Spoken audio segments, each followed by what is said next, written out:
గారి మీద జరిగిన దాడి అని చెప్పి మరి జగన్మోహన్ రెడ్డి గారికి రాయి తగిలి సేమ్ అదే రాయి ఇంకొక పక్కన నిలుచుకున్న మాజీ మంత్రి ఎమ్మెల్యే వెల్లంపల్లి శ్రీనివాసులకు కంటి మీద తగిలింది. వైద్యం కూడా చేశారు.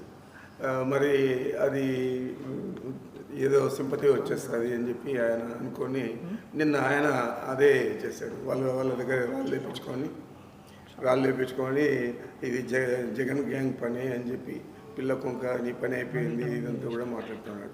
అసభ్య పదజాలంతో మాట్లాడుతున్నాడు. అతని వయసుకు తగినట్లు తను మాట్లాడడం లేదు.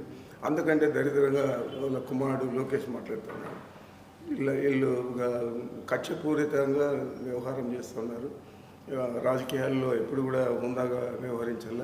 అది లేకుండా వాళ్ళ ఆస్తిని ఏదో జగన్మోహన్ రెడ్డి గారు పెరుక్కున్నట్లు చేస్తూ ఉన్నాడు. అంతకుముందు కూడా అతను